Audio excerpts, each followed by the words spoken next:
আনহাতে ভাৰতৰ নিৰ্মাণ শ্ৰমিক ফেডাৰেশ্যন আৰু সদৌ অসম নিৰ্মাণ শ্ৰমিক ইউনিয়নৰ যৌথ আহ্বানত গুৱাহাটী ভৰলুমুখৰ সোণাৰাম হাইস্কুল খেলপথাৰত অনুষ্ঠিত হ'ল বিশাল গণসমাৱেশ। চৰকাৰী বঞ্চনাৰ অৱসান বিচাৰি আয়োজিত হয় বঞ্চিত লোকৰ গণসমাৱেশ। দশম সৰ্বভাৰতীয় এই সমাৱেশত বিজেপিৰ হঠকাৰী সিদ্ধান্তৰ বিৰুদ্ধে সাব্যস্ত হয় তীব্ৰ প্ৰতিবাদ। অত্যাৱশ্যকীয় সামগ্ৰীৰ মূল্য বৃদ্ধি ৰোধ কৰাৰ লগতে চাহ শ্ৰমিকৰ পৰিয়ালক মাটি পট্টা প্ৰদান কৰিবলৈ চৰকাৰক দাবী জনাই সংগঠন দুটাই। কৃষিভূমিত জলসিঞ্চনৰ ব্যৱস্থা কৰিবলৈ আহ্বান জনোৱা হয়। অংগনবাড়ী কৰ্মী, আশা কৰ্মী আৰু মধ্যাহ্ন ভোজনৰ ৰান্ধনিৰ মজুৰি বৃদ্ধিৰ দাবীও জনোৱা হয় আজিৰ এই বিশেষ সমাৱেশৰ জৰিয়তে। আহক চাওঁ সমাৱেশত অংশগ্ৰহণ কৰি কি ক'ব খুজিছে এইসকল নেতাই।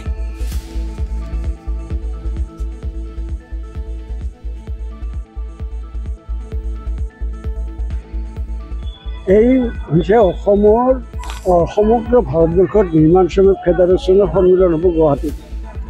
গতিকে সেই সন্মিলন উপলক্ষে অসমৰ নিৰ্মাণ শ্ৰমিক ইউনিয়নে অন্যান্য শ্ৰমিক সংগঠনৰ লগ লাগি আজি এখন জনসভা আহ্বান কৰিছে আৰু এই জনসভাৰ জৰিয়তে চৰকাৰৰ ওচৰত তেওঁলোকৰ দাবীবিলাক উত্থাপন কৰিব।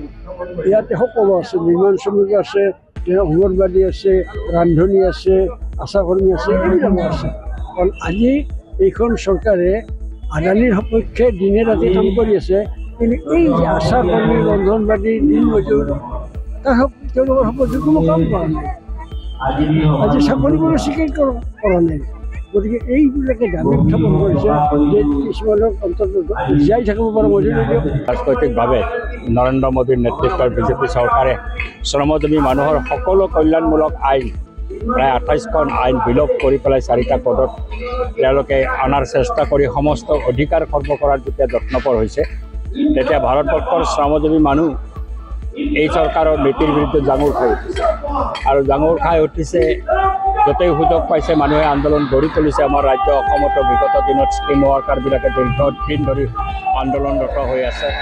অন্য অংশৰ শ্ৰমিকো, নিৰ্মাণ শ্ৰমিকো আন্দোলনত ৰত হৈ আছে। আৰু আজি নিৰ্মাণ শ্ৰমিকৰ এখন সৰ্বভাৰতীয় সন্মিলন যিহেতু গুৱাহাটীত অনুষ্ঠিত হ'ব আজিৰে পৰা 11, 12, 13 তাৰিখলৈকে, আৰু তাৰ উপলক্ষতে আজি এখন সমাৱেশ। সেয়া আপোনালোকে টেলিভিশ্যনৰ পৰা দেখিবলৈ পালে। চৰকাৰী বঞ্চনাৰ বিৰুদ্ধে গুৱাহাটী মহানগৰীত এনেদৰে গণসমাৱেশ অনুষ্ঠিত কৰি প্ৰতিবাদকাৰী দল সংগঠনসমূহে চৰকাৰৰ বিৰুদ্ধে সোচ্চাৰ হৈ পৰা দেখিবলৈ পোৱা গ'ল।